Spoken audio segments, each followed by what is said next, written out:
오늘 말씀 들어가겠습니다. 열왕기상 19장. 제가 지난주에 엘리야에 대한 말씀을 했는데 엘리야는 한번 시리즈로 해보고 싶은 생각이 들 정도로 제가 엘리야를 좋아해요. 드라마틱하잖아요. 19장 3절부터 8절까지입니다. 함께 읽겠습니다.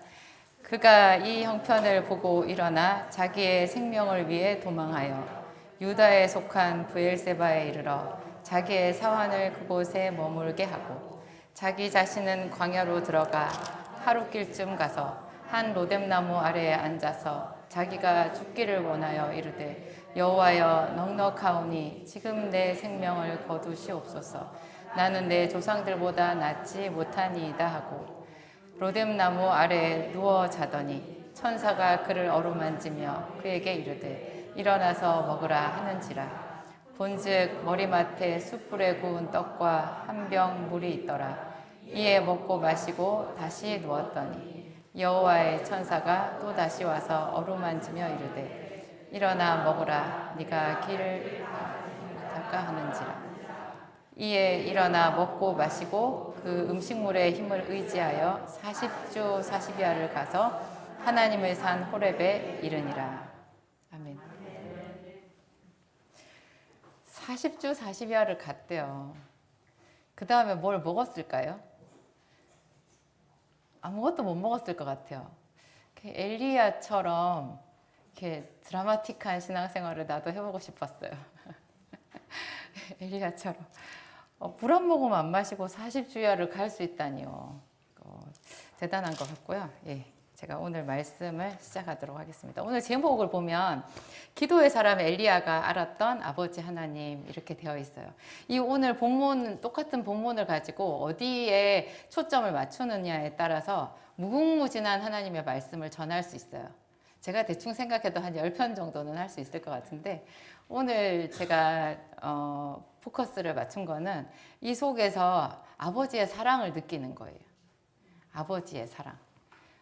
사랑하는 사람은요, 눈빛만 봐도 뭔 말 하는지 알거든요. 그런 게 있잖아요. 사랑하는 사람끼리는 눈빛만 봐도 알아요. 가끔 틀릴 때도 있지만.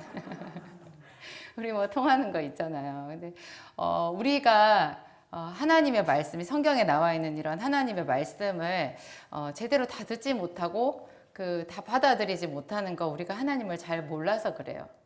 무엇보다도 하나님이 나를 사랑하신다라는 거를 잘 몰라요. 알고 싶어도 알고 싶죠. 그리고 하나님이 나를 사랑하신다라는 거 정말일까? 진짜? 정말일까? 얼마나 사랑하시는 걸까? 나는 그런 사랑을 받아본 적이 없어서 잘 몰라. 이렇게 하는 게 맞아요, 원래.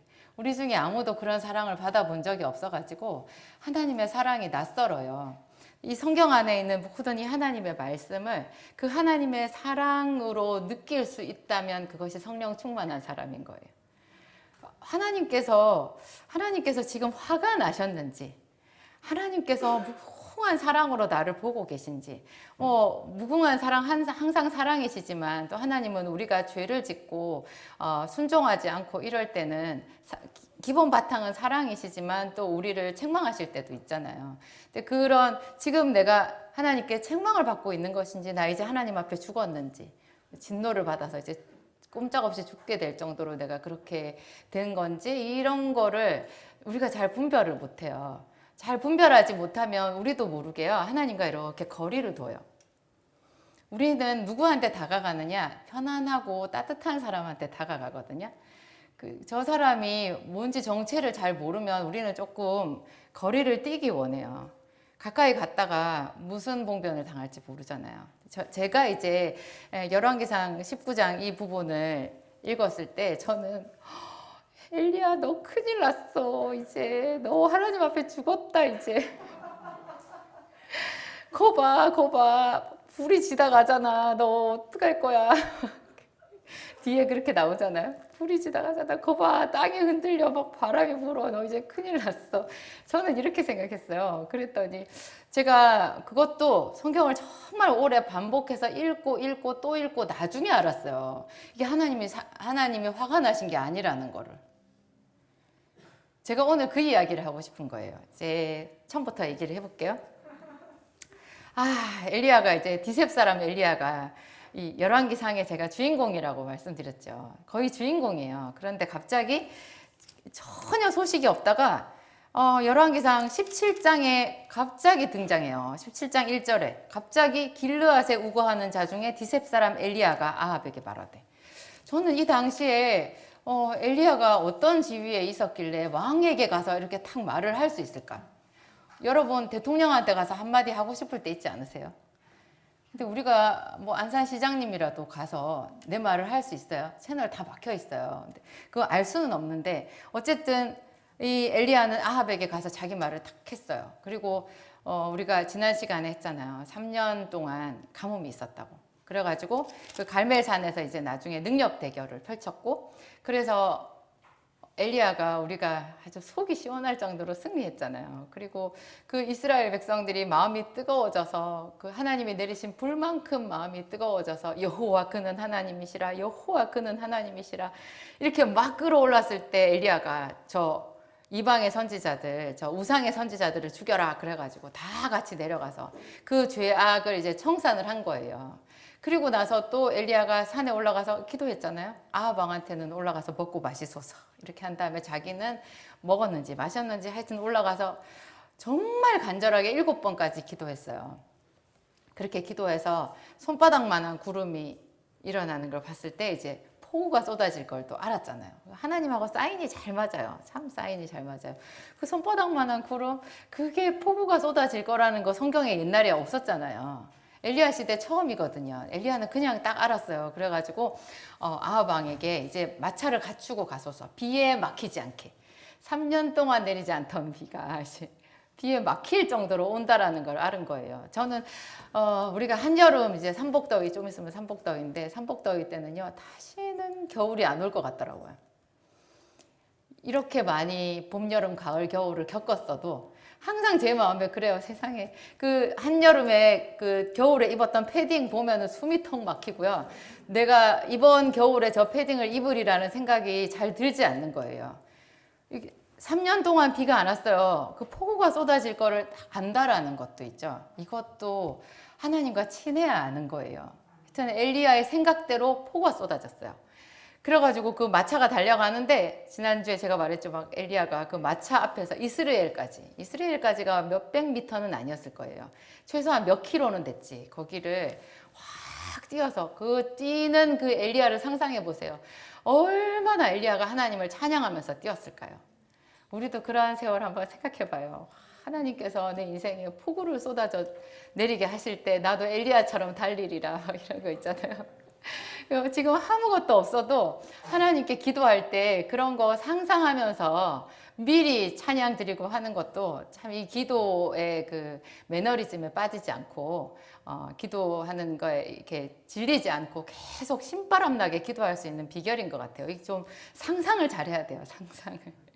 그 상상이 믿음인 것 같아요. 믿고 바라고, 믿음은 보지 못하는 것들의 증거다, 바라는 것들의 실상이다 그랬잖아요. 그래서 엘리야가 그렇게 하고, 그러면 이제 딱 끝났잖아요. 거기서부터 이제 오늘 이야기가 시작되는 거예요. 끝났는데 세상에 하나도 끝난 게 아닌 새로운 국면에 접어들었어요. 이제 이세벨이란 여자가 그 시퍼런 눈을 뜨고서는 엄포를 놨잖아요. 그 여자 하나가 아합은 돌아가서 아마 신나게 자기 아내한테 얘기했을 거예요. 이 아합 왕은 보면 하나님의 사랑 같기도 하고 아닌 것 같기도 하고, 하나님의 사랑 같기도 하고 아닌 것 같기도 하고, 이 여자의 말에 많이 이렇게 왔다 갔다 하는, 글쎄요, 여기에는 그런 남자 집사님들은 안 계시겠죠. 착한 여자를 만나면 다행인데 믿음이 얇은 여자를 만나면 힘들어요, 이런 사람들은. 그래서 아합이 가서 말했더니 아합의 말을 어디로 들었는지 이 여자는 단호하게 자기 신앙 고백을 한 거예요. 이 이세벨의 신앙 고백이에요. 이것은 엘리야한테 사람을 보내고는 네가 내 선지자들을 죽였느냐? 내가 너를 네가 죽인 그 선지자들 중에 한 사람같이 죽이지 아니하면 신들이 벌 위에 벌을 내게 내리기를 원하노라. 그래서 벌 받았어요, 이 여자는. 하여튼 이렇게 말했어요. 얼마나 이 말이 서슬 시퍼렇고 무섭고 소름 돋아요. 게다가 우리가 이겼다고 생각했을 때 딱 반격이 오면 정말 이겼다고 생각하고 있잖아요. 주로 성경에는 그런 거 많잖아요. 이겼다고 생각하고 그 잔치를 벌이고 춤을 추고 이럴 때 꼭 게릴라전으로 기습당하죠. 왜? 꼭 그런 식이에요. 분명히 이겼고 그랬는데 이세벨이란 여자가 이 말을 한마디 하니까 그때부터 우리가 오늘 읽은 말씀 19장 3절에 보면 그가 이 형편을 보고, 이게 이 형편이잖아요. 이제 이세벨이 그렇게 말한 거예요. 사실 알고 보면 이세벨이란 여자가 아무 힘도 없어요. 지금 그 모든 사람들, 자기 수하에는 어떤 장군 한 사람조차도 아무도 이세벨의 말을 안 들었을 거거든요. 다 사람들의 말이 전부 하나님의 사람, 여호와 그는 하나님이시라, 또 엘리야 그는 하나님의 종이라, 다 이렇게 되어 있는 거예요. 누가 이세벨의 말을 듣겠어요? 이세벨이 너 당장 가서 엘리야 죽여버려 이렇게 말을 해도 아무도 그 말 안 들을 거거든요. 그러니까 어떤 종 하나 시켜서 가서 그렇게 협박만 하고 오게 했는데 엘리야는 제 생각에 그래요. 너무 지쳐서 그런 거 아닐까요? 정말 그 갈멜산 그 대결에 하루 종일 아무것도 못 먹었을 거예요. 그리고 그 상태에서 7번 기도했죠. 이스라엘까지 뛰어갔죠. 그 뭐 하룻밤 이제 죽은 듯이 잠을 잔 정도였을 거예요. 그랬는데 이런 소리가 들리니까 엘리야가 너무 낙심이 된 거죠. 굉장히 낙심이 된 거예요. 그래서 이런 부분 보면 이제 어떤 목사님들은 이 엘리야가 시험에 들었고 뭐 엘리야는 그래서 믿음이 약했고 뭐 이렇게 실족했고 막 이렇게 얘기를 하는데 그 목사님 말씀이 맞을 수도 있지만 저는 감히 그렇게 말 못하겠더라고요. 이 엘리야가 앞에서 했던 그 어떤 일도 우리는 그 신발끈을 푸는데도 가까이 못 갈 만큼 그렇게 큰 일을 한 사람이잖아요. 몇 번 죽었어요, 엘리야는. 그런 한 번 순교가 아니라 내내 3년 내내 순교의 정신으로 그 마지막도 굉장했기 때문에 우리가 그런 말까지는 하지 말기로 해요. 하지 말기로 하고 이제 엘리야가 그래가지고 어딘가를 가요. 제가 이 가는 것을 파악하는데 정말 오래 걸렸어요. 이게 이스라엘의 지도를 모르면 이 말을 잘 이해 못해요. 3절에 보면 그가 이 형편을 알고 일어나서 자기의 생명을 위해, 주로 이제 이거 죽을 줄 알고 도망갔구나 이렇게 생각하는데요. 그 뒤에 보면 유다에 속한 브엘세바에 이르러 자기의 사환을 거기에 머물게 하고 이렇게 나와요. 이스라엘 지도를 얘기할 때요, 단에서부터 브엘세바라는 말을 해요. 우리나라 지도를 말할 때는 무슨 말이에요? 백두산에서 한라까지. 꼭 그 말이에요. 뭐라고 한다고요? 단에서부터 브엘세바까지. 단이 최북단이에요. 브엘세바는 최남단이에요. 지금 엘리야가 활동한 곳은 북왕국 이스라엘이에요. 이스라엘의 북쪽에 있었어요. 남쪽에는 유다가 있어요. 그러니까 지금 유다에 속한 브엘세바라고 하잖아요. 북왕국 이스라엘에 엘리야가 활동을 했고 아합은 북왕국의 왕이었어요. 그런데 거기서 남쪽으로 내려와서 유다 땅을 관통한 거예요. 유다 땅을 관통해서 유다 땅 중에서도 제일 남단 브엘세바에 가서 거기에 자기 사환을 거기 있으라 그래요. 저는 이 말도요, 참 은혜가 되더라고요. 이 엘리야는 정말 다른 사람을 생각해요. 진짜 힘들 때는 어떤 다른 사람한테도 자기의 그 고통, 힘든 거 거기에 짐을 지우지 않아요. 이게 이 사환을 사랑해서 거기다 너는 여기 있어, 안전한 곳에 여기 있어 하고 두고 자기 혼자 사막으로 들어간 거예요. 광야길로. 더 밑으로 내려와서 광야로 들어갔어요. 광야로 들어가서 세상에 꼬박 하룻길을 갔네요. 하룻길쯤 가가지고 거기서 로뎀나무를 본 거예요. 로뎀나무가요, 저는 큰 나무를 생각했어요. 근데 생각해 보세요. 광야에 무슨 큰 나무가 있겠어요. 역시나 제가 성지순례 가서 봤더니 이 로뎀나무는 조그매요. 관목이에요. 로뎀나무 그늘은요, 그 땡볕에, 광야의 그 땡볕에 있잖아요. 정말 내 몸 하나 다 가리지 못할 그런 그늘이에요. 거기 그 로뎀나무 밑에 쓰러져 버린 거예요. 그래서 거기서 쓰러지면서 마지막으로 엘리야가 한 말이, 주여 넉넉하오니 지금 내 생명을 거두시옵소서. 나는 내 조상들보다 낫지 못하니이다. 제가 이 말을 읽는데 왜 웃음이 날까요? 제가 있잖아요, 여기서 못된 거는 배워가지고 제가 좀 힘들면 이 말 많이 썼어요. 그냥 난 너무 힘들고 등록금 없고, 제가 뭐 대학교 다닐 때 등록금 없고 밥값도 없고 차비도 없고 방세도 밀리고 살고 싶지 않고 그러면은 막 울면서 이 말했거든요. 여호와여 넉넉하고 하나님이 웃으셨을 것 같아요. 지가 무슨 엘리야라고. 여러분 이런 기도 따라 하시는 거 아니에요. 이런 기도 따라 하지 마세요. 꼭 자기가 무슨 엘리야나 되는 것처럼 있죠. 넉넉하오니.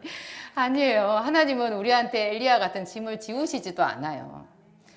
아무리 힘든 것 같아도 그거 아무것도 아니거든요. 하나님께 아무것도 아니고 내 마음 굳세게 먹으면 다 지나가는 일이에요. 자기 연민에 빠지면요 기도를 못해요. 하나님이 내가 져야 되는 짐은 하나님이 다 지셨어요. 이렇게 고통스러운 순간에 막 연민이 밀려올 때 있잖아요. 그거 마귀가 주는 거거든요. 그때 딱 선포하셔야 돼요. 내 짐은 예수님이 다 지셨다. 그분이 나를 위해 죽으셨다. 무슨 소리 나는 죽지 않는다. 이렇게 하셔야 돼요. 그래야지 제대로 된 기도를 할 수 있어요. 근데 엘리야는 여기서 이렇게 말했거든요. 그리고 쓰러졌어요. 근데 그 다음에 저는 참 그런 거예요. 이거를 읽다가 엘리야는 그래 앞에는 참 잘했는데 여기는 결정적인 엘리야의 실수네. 왜 이런 거 있어요. 좀 우리는 좀 평범하잖아요. 평범한 우리가 뭐 텔레비전에 나온 대통령이나 뭐 서울대 교수나 뭐 유명한 어떤 탤런트나 뭐 그런 사람들 있잖아요. 그런 사람들이 뭘 실수하거나 잘못하거나 이런 거를 보면 약간의 쾌감이 있어요. 약간의 쾌감이 있어요. 그리고 그런 거 보지 않아도 왠지 있잖아요. 우리가 그 사람들 너무 잘난 거를 봤을 때 내가 그거를 살짝 깎아내리면 내 마음이 편하거든요. 솔직히 그렇죠. 그거 굉장히 주의해야 돼요. 많이 주의해야 돼요. 저는 이걸 읽을 때 그렇게 생각했던 것 같아요. 엘리야가 너무 앞에서 너무 잘해버리니까 나하고 비교가 안 되잖아요. 그러니까 이 부분에서 그래 엘리야도 실수했네. 확실히 이건 엘리야가 잘못한 거야. 그렇지만 어떡하지? 이제 하나님께 혼나게 생겼네. 어떻게 엘리야 이제 큰일 났어. 너 하나님께 혼났어. 막 이랬거든요. 근데 그 다음에 보세요. 5절에 조금 분위기가 이상한 거예요. 로뎀 나무 아래에 자고 있는데 이게 기절한 건데 자는 거래요. 자고 있는데 천사가 와서 그를 어루만진대요. 탁 때리지 않고. 볼을 찰싹찰싹 때릴 수 있잖아요. 주의 종이 돼가지고 고만한 일을 가지고 이런 데 와서 죽기를 구하다니 그러면서 한 대 탁 때릴 수 있는데 어루만졌다는 거예요. 그래서 내가 이거는 뭐지? 그러면서 어루만질 뿐만 아니라 그 말이 너무 따뜻해요. 일어나서 먹으라. 네가 길을 이기지 못할까 하노라. 그게 그렇게 먹으라고 하는 거를 2번 얘기하잖아요. 2번째 진짜 그렇게 말하거든요. 네가 갈 길을 다 가지 못할까 하노라. 저는 이 부분을 읽고 있잖아요. 하나님은 알고 계시네 하는 생각이 드는 거예요. 우리는 지금 여기까지 예를 들어서 처음 성경을 읽었다고 하면 이 엘리야의 행동을 이해하지 못해요. 그냥 엘리야는 시험에 들어서 어디 멀리 도망가 버린 거예요. 그런데 하나님은 알고 있는 거예요. 지금 엘리야가 도망가는 게 아니라 어디를 가고 있는지를 알고 있는 거예요. 가려고 하다가 중간에 기력이 빠져서 쓰러진 거예요. 그러니까 하나님이 네 길을 다 가지 못할까 하노라. 힘을 내서 이거 먹고 마저 가. 힘을 내. 이러면서 먹을 거 물을 주시고 떡을 주시고 한 거예요. 2번이나. 그래서 하나님과 하나님의 사람 엘리야 사이에는 우리가 끼어들 수 없는 그 긴밀한 자기들끼리 통하는 뭔가가 있구나. 나는 옆에서 정말 끼지를 못하네. 계속 나는 엉뚱한 생각을 하네. 그런 거예요. 여러분도 꼭 반드시 다른 사람이 끼지 못하는 여러분과 하나님 사이에 은밀한 그런 거 만드세요. 그게 믿음이거든요. 정말 우리끼리 통하는 거 있어야 돼요. 정말 믿음이 좋으면요 주변 사람들이 꼭 욕해요. 바디메오가 정말로 예수의 이름을 불렀을 때 예수님은 바디메오를 기뻐하셨잖아요. 여리고성의 소경거지 바디메오. 예수님은 바디메오를 기뻐하셨는데 주변 사람들은 뭐라 그랬어요? 조용히 해. 입 좀 다물어. 조용히 해. 그랬어요. 누군가 우리 교회 와가지고 소리 지르면서 기도할 수 있어요. 그러면 옆에 늘 기도하던 사람들이 힘들거든요. 저 집사는 어디서 온 거야? 와서 저렇게 기도를 해가지고 나를 이렇게 힘들게 하네. 요란을 떠네. 이렇게 생각할 수 있어요. 물론 이제 우리가 다 하나님의 사람이니까 누르죠. 그건 누르고 근데 너무 괴롭다 진짜 저 사람 때문에 이렇게 생각할 수 있는데 그 사람과 하나님 사이에 어쩌면 여기 엘리야와 천사 하나님 사이에 있었던 그런 교통이 있을지도 모른다고 생각하면 소름 돋아요. 내가 이상한 사람일 수 있거든요. 오히려 회방자일 수 있거든요. 제가 여기서 읽으면서 참 이상하다 그랬거든요. 그래서 그 다음에 이제 엘리야가 하나님의 산 호렙에 갔어요. 하나님의 산에 간 거예요. 40주 40야를 가서. 그래서 그런데도 제가 여기를 한참 만에 한 10번 이상 읽었을 때 처음부터 호렙산을 간 거구나. 엘리야는 자기의 생명을 위해서 어디론가 갔는데 그것이 하나님의 산으로 간 거구나. 엘리야는 수가 높구나. 이걸 제가 정말 10번 아니에요. 한 20번 읽었을 때 알았을 거예요. 제가 좀 눈치가 없거든요. 시어머니한테 도망가는 며느리 있잖아요. 남편이랑 싸우고 여자가 너무 괴로워서 집을 나갔는데 이 여자가 시어머니한테 갔어요. 시어머니한테 가갖고 아무 일도 없다는 듯이 거기 가서 어머니 이러면서 잘하고 거기서 잘 살고 있는 거예요. 그런 여자분 얘기를 제가 예전에 들었거든요. 그 생각이 항상 나더라고요. 여기 보면 우리는 하나님 앞에 시험 들면 교회 와요? 내가 이렇게까지 열심을 했는데 세상에 이런 일이 생기다니요. 나중에 엘리야가 하나님께 하는 말을 보면 그렇잖아요. 엘리야야 네가 왜 여기 있느냐 그랬을 때 거기서 비로소 엘리야의 심경을 딱 한마디로 하잖아요. 그 뭐라 그래요? 우리 같이 한번 읽어볼까요? 10절 그가 대답하되 내가 만군의 하나님 여호와께 열심히 유별하오니 이는 이스라엘 자손이 주의 언약을 버리고 주의 제단을 헐며 칼로 주의 선지자들을 죽였음이오며 오직 나만 남았거늘 그들이 내 생명을 찾아 빼앗으려 하나이다. 시험 든 거예요. 자기도 이제 죽게 됐다라는 거예요. 그 앞에 그렇게 죽을 고비를 많이 넘겼는데도 어떤 순간에 그 죽음이라는 것이 또 새삼스럽게 두렵고 너무 끔찍하고 싫을 수 있어요.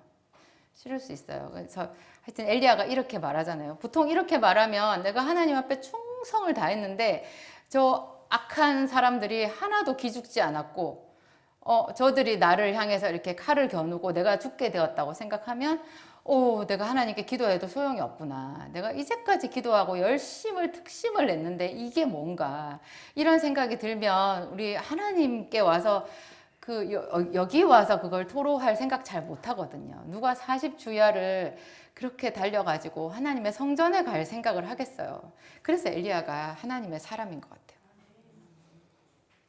혼이 나도 하나님 앞에 가서 혼나기로 혼이 나도 뭐가 돼도 죽이 되든 밥이 되든 하나님 앞에 가서 하겠다라는 그 생각 있잖아요. 그 생각 참 이게 보배로운 생각이고 이게 믿음인 것 같아요. 근데 이제 하나님께서 하여튼 하나님의 산 호렙에 이르렀을 때 엘리야는 굴에 들어가 있었거든요. 그랬더니 그때 하나님께서 엘리야야 네가 어찌하여 여기 있느냐 이렇게 물어요. 이 말이요. 제가 아까 말씀드린 이게 혼내는 말이 아니라 정말 사랑의 말이라는 거예요. 사랑의 말. 근데 이제 엘리야가 이제 이렇게 금방 우리가 읽은 말씀을 얘기했잖아요. 그래서 자기가 이제 힘들다. 나 하나님 앞에서 시험 들었다. 어떻게 이럴 수 있냐. 나 이제 못하겠다. 그러니까 나 이제 하나님 내 생명 취하여 가시라고. 나 이제 죽었으면 좋겠다고 그렇게 말하고 있는 거거든요. 그랬는데 하나님께서 너는 굴에 있지 말고 나와서 하나님의 산에 서라 이렇게 얘기해요. 하나님의 산에 서라. 제대로 하나님을 대면해서 제대로 하나님 앞에 기도하고 대화해보자 그 얘기잖아요. 굴에 숨지 말고. 그래서 있었더니 그렇게 아마 엘리야가 굴 밖으로 나가기 전인 것 같아요. 이렇게 말씀하시고 바로 하나님께서 오셨는데요. 저는 이 장면이 완전 여기 읽을 때마다 너무 막 전율이 나는 거예요. 전율이. 엄청나게 크고 강한 바람이 불었어요. 제가 부산 사람이거든요. 부산에는요 1년에 한 서너 번씩 태풍이 와요. 제가 어릴 때는 중학교 다니고 할 때까지요 태풍이 오면 그 태풍이 끝난 다음에 밖에 나가보잖아요. 그러면 저희 집에서 5분 거리에 바닷가였거든요. 광안리 바닷가. 거기 가면 배가 횟집 앞에 딱 와 있어요. 횟집 유리창이 부서졌을 때도 있어요. 배가 저쪽에 바다에 있어야 되는데 여기 와 있어요. 그리고 가로수가 뽑혀가지고 있고요. 그냥 태풍이 불 때는 나가면 대야에 맞아요. 대야가 날아다니거든요. 무시무시해요. 뭐가 간판도 날아다니고 이렇게 날아다녀요. 그래서 저는 이 바람이 어떤 바람인지 그 실감이 나거든요. 안산에 오니까 태풍이 안 불더라고요. 여기는. 여기 얼마나 크고 강한 바람이요. 산을 가르고 바위를 부쉈대요. 그러니까 허리케인 같은, 제가 부산에서 봤던 최강의 태풍 같은 것, 그런 거 아니었겠어요? 그런 바람이 지나가면 여러분 무슨 생각이 들어요? 하나님 화나셨구나. 나 이제 그 진노의 하나님의 진노 앞에서 나는 이제 죽었구나. 그런 생각이 들 것 같아요. 근데 그 다음에 바람이 지났고 그 다음에 지진이 있었대요. 땅이 흔들리는 거, 이건 또 얼마나 무섭겠어요. 땅이 흔들리는 거. 지진이 있고, 근데 지진도 지나고 나서 그 뒤에 지진 뒤에 불이 왔대요. 불도 지나가고 난 뒤에 세미한 소리가 임했다는 거예요. 똑같이 물어요. 하나님은 자주 같은 말씀을 잘 하시더라고요. 하나님이 모르실 리가 없는데 뭔가 확인하실 게 있나 봐요. 그래서 또 물어보신 거예요. 그랬더니 엘리야가 거기서 똑같이 대답하잖아요. 그래서 제가 여기서 너무 안타까웠어요. 엘리야, 제발 그렇게 말하지 말라고. 하나님이 또 물어보시잖아. 그러면 잘못했다고 해야지.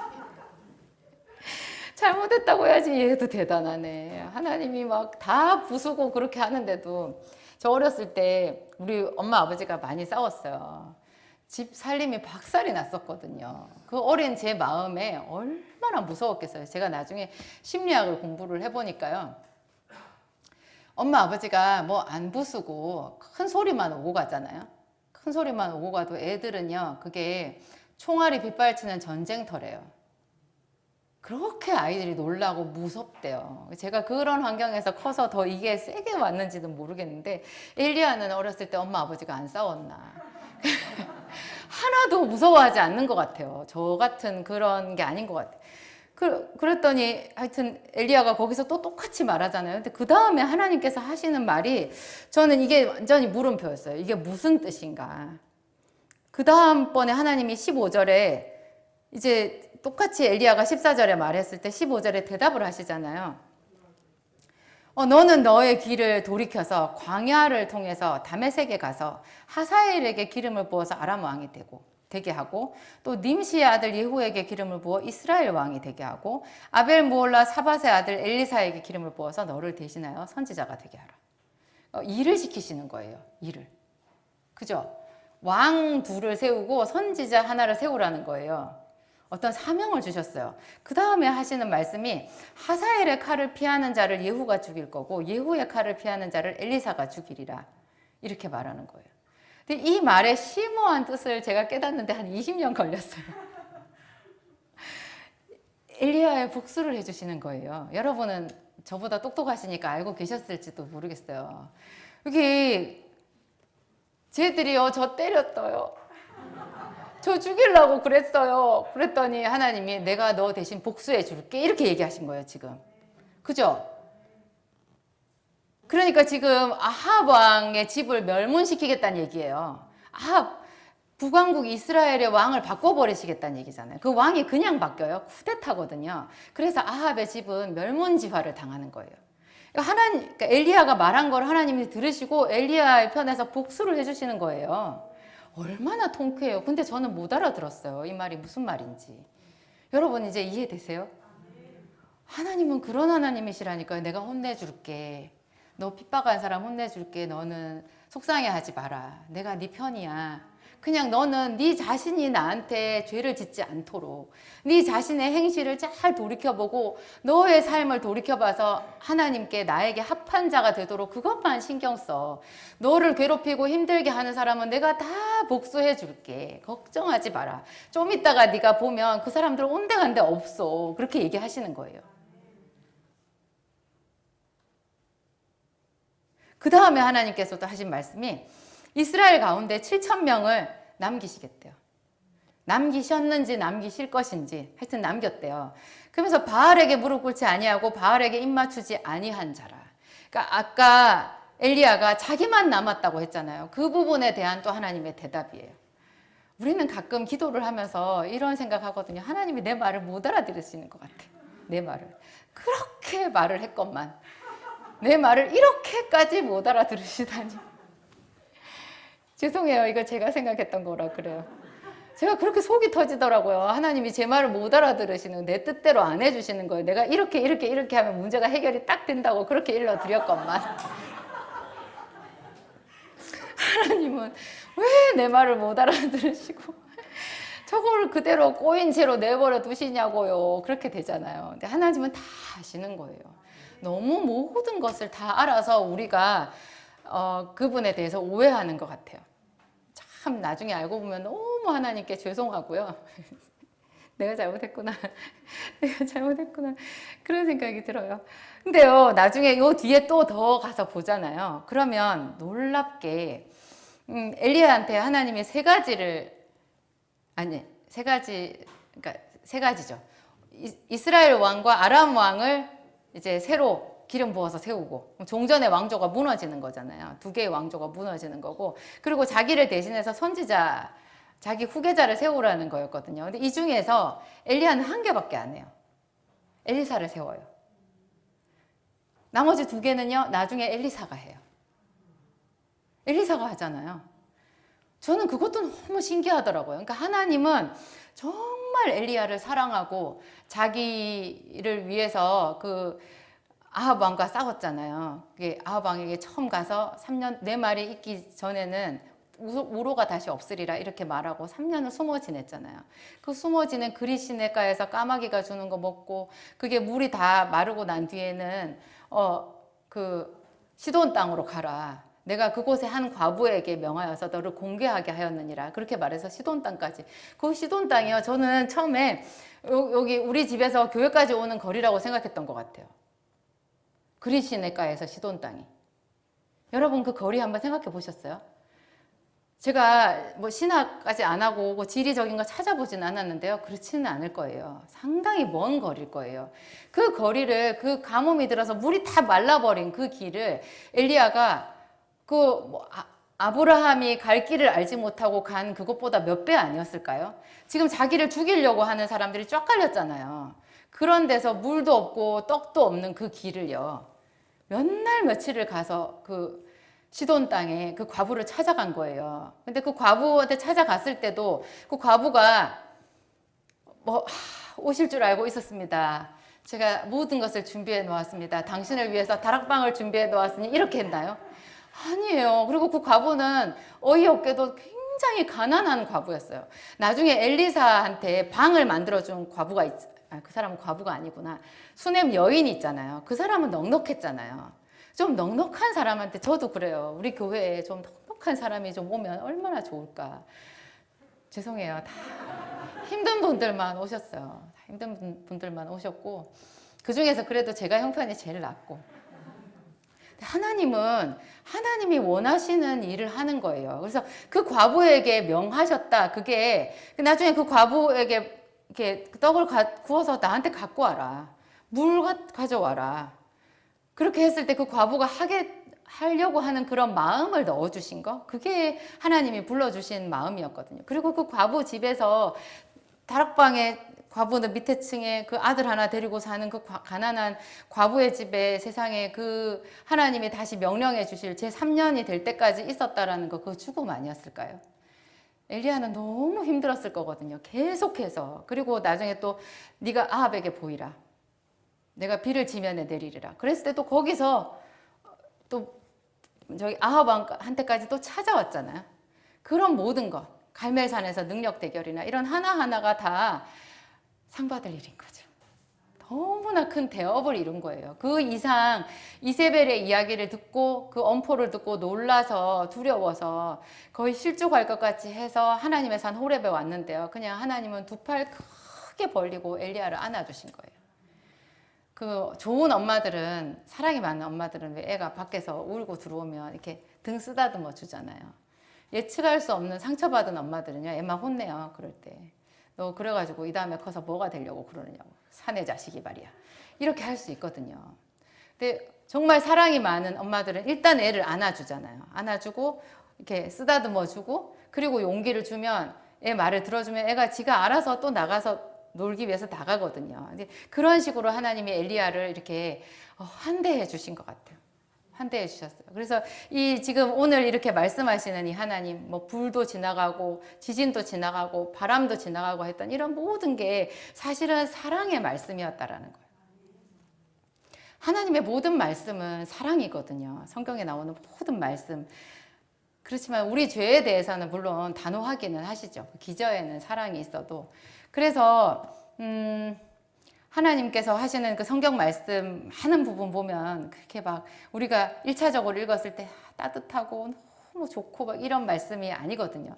또 우리도 그런데 익숙해져 가지고 뭐 하나님이 뭐든지 주겠다라는 그런 그 절대적인 그런 약속의 말씀을 해줘도 또 좋은 줄도 몰라요. 그 말씀에 감동하지도 않아요. 우리도 그래. 감동도 안 하고. 하여튼 그렇거든요. 이런 그 성경 말씀 안에서 이것이 하나님이 나한테 주시는 사랑의 말씀이라는 거를 깨닫게 해달라고 하나님 앞에 자주자주 기도하셔야 돼요. 자주자주. 저는 이제 그 송구영 신예배 때 그 뽑는 말씀, 그걸 가지고 제가 참 묵상을 많이 했거든요. 뽑는 행위 자체를 가지고. 왜냐하면 제가 그 말씀을 뽑고 제가 시험에 들 때가 많이 있었어요. 그 말씀이 저한테 아픈 말씀인 거예요. 뭐지 이 말씀은? 나보고 회개하라는 건가? 뭐지 이 말씀은? 내가 뭘 잘못했다는 건가? 하나님 내가 얼마나 힘든 줄 알면서 이런 말씀을 나한테 하시다니. 누가 볼까 무섭네. 저 사모 틀림없이 무슨 죄를 졌나 봐. 저 얘기한 거 보니까. 그 좀 잘난 체 하더니 그런 말씀 받았네. 막 이렇게 생각하실 것 같기도 하고. 그 말씀 그래가지고 말씀을 뽑으면 사람들이 막 저한테 와서 물어봐요. 사모님 무슨 말씀 뽑았어요? 그러면 몰라요. 근데 그 말씀을 무시할 수가 없잖아요. 그러면은 그거 이제 소화될 때까지 그 말씀 가지고 생각하고 또 생각하고 기도하는 거예요. 계속 기도하는 거예요. 어떤 말씀은 예를 들면 이런 게 있어요. 잠언서에 보면, 그러니까 제가 지금 말씀드리는 게 하나님의 말씀을 해석하는 거를 여러분한테 제가 한번 예를 보여드리는 거예요. 우리가 중고등학교 때 영어 시간에 항상 영어 선생님이 해석을 해주잖아요. 영어 문장을 해석을 해주면 그걸 열심히 보고 우리도 이제 혼자서 해석해 보는 거잖아요. 그런 거랑 비슷해요. 예를 들면 여호와를 경외하는 것이 지혜의 근본이거늘 미련한 자는 지혜와 훈계를 멸시하느니라. 이런 말씀을 여러분이 뽑았다고 해보세요. 좋으시겠어요? 조금 힘들겠죠? 어떤 말이 마음에 딱 와닿아요? 내가 미련하다는 건가? 나는 가망이 없나? 어머 세상에 나한테 미련하다고 하시다니. 어머 어떻게 그런 생각이 들잖아요. 그 말씀을 해석을 하면 이래요. 아들아 딸아 여호와를 경외하면 복을 받아. 그런데 내가 세상을 보니까 참 안타깝게도 여호와를 경외하지 않고 지혜와 훈계, 여호와를 경외한다라는 것은 지혜와 훈계, 하나님이 주시는 이 말씀을 잘 받아들이는 거를 얘기하거든요. 무슨 말씀이라도. 그러니까 지혜와 훈계를 멸시하지 않고 그 말씀을 잘 받아들이는 게 여호와를 경외하는 거고 그게 지혜라는 거예요. 하나님의 말씀을. 근데 분명히 저 말을 저 아들이 저 딸이 이 말씀을 잘 받아들이기만 하면 지가 형통할 텐데 안타깝게도 너무 안타깝게도 내가 주는 말을 멸시해서 그 애가 힘들더라. 내가 너한테 말해. 너는 그렇게 하지 마라. 내가 너를 사랑한다. 내가 너를 사랑해서 너한테만 말해주는 거야. 나는 네가 힘든 거 싫어. 나는 네가 잘 살기를 바래. 잘 살기를 바래. 그렇지만 내가 너한테 아무리 잘 살기를 바란다고 하지만 이 세상에는 그 죄가 있으면 자꾸 마귀가 틈타. 그래서 네가 실컷 수고했는데 네 지금 안 보이냐? 네 전대 밑에 구멍 뚫린 거? 네가 열심히 수고했는데 너 여태까지 돈 못 모았지? 난 내 눈에는 보여야 그 전대에 구멍 다 뚫렸어. 그거 네가 내 말을 무시해서 뚫린 구멍이야. 나는 그거 메워주고 싶어. 그래서 내가 너에게 부지런히 말을 하는데 너는 내 말을 잘 듣고 따라와라. 이렇게 말씀하시는 거예요. 여러분 조금 달라요? 비슷한가? 비슷한가? 사실은 이 말씀 제가 뽑았어요. 힘들었어요. 정말. 진짜 힘들었어요. 한 3일을 제가 힘들어 했거든요. 그런데 그 뒤에 그 말씀을 제가 어떻게든지 먹으려고, 이 말씀을 먹으려고 애를 썼어요. 분명히 이거 하나님이 나한테 주신 거다. 왜 나한테 이런 말씀을 하셨나? 나 올해 또 힘들다는 얘긴가? 올해 약국에 또 무슨 일이 생길라나? 막 이런 거 있잖아요. 고민했는데 그 뒤에 한 이틀인가 3일인가 지나서 이렇게 해석이 되더라고요.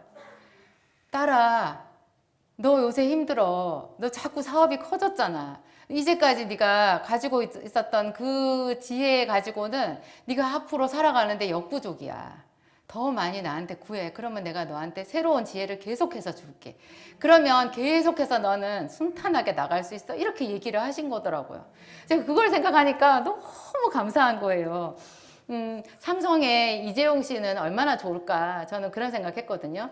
이건희 아버지가 살아 있었을 때. 아버지한테 물어보면 가르쳐 주고요. 그 아버지한테 최고의 경영 수업을 받을 수 있고 또 아버지가 뭐 모든 걸 다 대주잖아요. 저는 내심 굉장히 부러웠어요. 그런 사람. 뭐 이재용 씨뿐만 아니라 그런 비슷한 사람들 참 부러웠는데 우리 하나님 아버지가 훨씬 더 커요. 그리고 우리 하나님 아버지는 돌아가시지도 않아요. 우리 하나님 아버지는 어디가 아프지도 않아요. 그분은 기분의 변곡도 없어요. 이렇게 부모는 자기 기분에 따라서 애들한테 말하기 싫을 때도 있거든요. 자기 일이 바빠서 나를 못 돌아봐 줄 수도 있어요. 하나님은 언제나 내 말에 100% 귀를 기울이시고 들을 준비가 완벽하게 되어 있는 분인 거예요. 제가 한 10년, 15년 정도 기도했을 땐가 매일 하나님께 아침, 저녁으로 막 매일매일 기도하고는 어느 날 딱 이런 생각이 들었어요. 너무 하나님께 감사한 거예요. 정말 감사한, 진짜로 감사한 거예요. 뭐가 감사하냐. 와, 세상에. 그동안 내가 얼마나 하나님 앞에 수다스럽게 와서 떠들었나. 뭐, 항상 와서 저는 울었거든요. 언제나 우는 걸로 시작했어요. 저만큼 많이 운 사람 없을 거예요. 저 이제는 안 우는데요. 정말 많이. 근데 아무리 사랑하는 부모라고 해도 자기 애가 맨날 와서 징징거려 봐요. 안 이쁘거든요. 우는 애 안 이뻐요. 그리고 걔가 와서 뭐 자기 얘기를 그렇게 하잖아요. 그걸 말없이 언제나 들어주신 거예요. 그 들어주신 그 하나님의 수고, 그 사랑, 그게 막 느껴지는 거예요. 제 마음에. 그래서 와, 제가 더 초신자였을 때는 내 기도를 하나님이 응답해 주셨나 안 응답해 주셨나 이게 중요했어요. 너무 중요해요. 언제 응답해 주시냐고. 내가 그렇게 말했건만 아직까지도 이거는 응답이 안 되고 저는 이 생각을 했는데 그게 깊어져서 어느 순간 되니까 그러니까 같이 가는 건 거예요. 하나님이 내 말에 귀를 기울여 주시고 내가 성전에 와서 기도할 때 내 옆에 있어 주신다라는 그게 있잖아요. 그게 정말 큰 축복인 거예요. 축복인 거예요. 실컷 울고 갈 수 있다는 거. 너무 기쁘고 좋은 일일 때 그것도 여기 와서 말할 수 있다는 거. 그게 정말 행복인 거죠. 우리 목사님이 이렇게 안수하면 그 지혜의 말씀, 지식의 말씀이 자주 임하거든요. 어떡하지? 나 또 이 말 나왔는데. 자꾸 이렇게 말해가지고 목사님한테 안수 받으려고 하는 사람들이 줄을 서고 목사님 힘들어질 것 같으세요? 좀. 하여튼 그 예언하는 그 지식의 말씀, 지혜의 말씀을 주시는 그런 사람들이 가끔 있어요. 목사님들이. 근데 제가 아주 예전에 그때는 우리 목사님이 전도사 시절이었고 우리가 전도사 시절에 섬기던 그 교회에 청년부 수련회를 갔는데요. 그 청년부 수련회에 예언의 은사가 있는 목사님이 와서 집회를 하신 적이 있어요. 그때 뭐 예언을 해주신다고 해서 뭐 30명 예언을 해줬는데 다 맞고 막 그런 거는 아니에요. 그런 건 아닌데 어떤 한 청년에게 그 목사님이 해준 말, 그 말은 제 말이 됐어요. 여러분 항상 있잖아요. 남이 받은 말씀도 여러분 내 거 하세요. 마음에 들면. 그러면 그거 내 거 돼요. 다윗한테 하신 말씀이 내가 아멘 하면 내 거 되잖아요. 똑같거든요. 저는 그 청년한테 주신 하나님의 말씀인데 그걸 제 걸로 받았어요. 그게 뭐냐면 그 청년이 술, 담배를 하는 청년이었어요.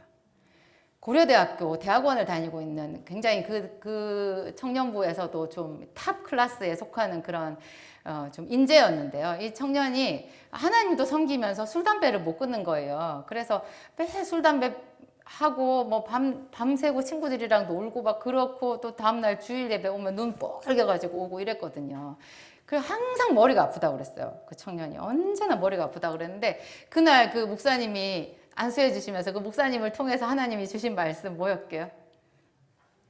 우리가 생각하면 그렇잖아요. 이놈의 자식이 내 말도 안 듣고 너 언제 내 말 들을래? 순종하라. 뭐 복종하라. 뭐 안 그러면 뭐예요? 뭐 불순종하는 자에게는 어떤 벌이 이 말이라 뭐 그런 말이 나와야 될 것 같잖아요. 깨달아야 되니까.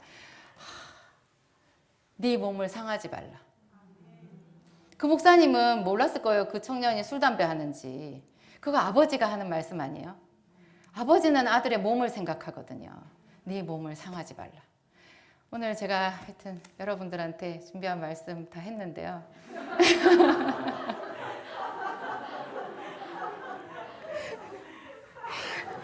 하나님이 사랑이시다.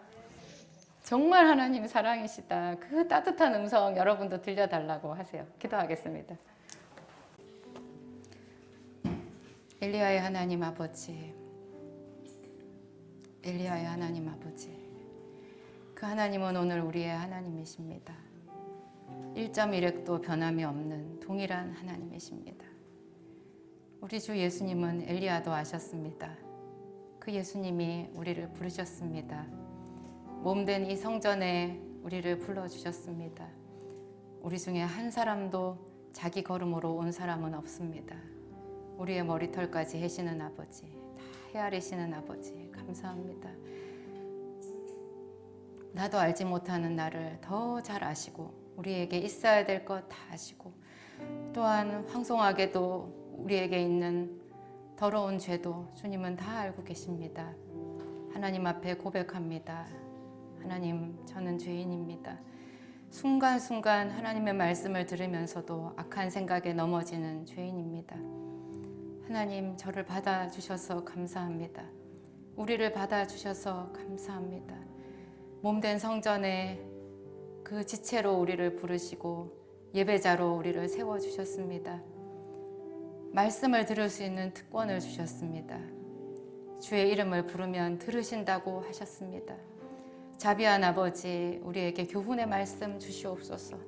좌로나 우로나 치우치지 않고 형통한 길로 나아가도록 예수 그리스도와 동행하는 바로 그 길을 선택할 수 있도록 우리를 가르쳐 주시옵소서. 온 힘을 다하여 마음을 다하여 주님 말씀의 귀를 기울이겠습니다. 하나님 들려주시옵소서. 주의 말씀 들려주시옵소서. 오늘 이 시간에 함께 기도할 것입니다. 하나님, 바람같이 불같이 생수같이 우리에게 오시옵소서. 또한 엘리야에게 들려주셨던 그 세미한 음성 우리에게 들려주셔서 하나님, 우리 낙심한 데서 일어서게 하소서. 하나님, 소망을 갖게 하소서. 내 인생의 꿈을 회복하게 하소서. 하나님, 그 꿈을 하나님 앞에 올려드리고 열심을 다해서 기도하는 자가 되겠습니다. 아버지, 도와주시옵소서. 아버지, 우리와 함께하여 주시옵소서. 예수님 이름으로 기도하였습니다.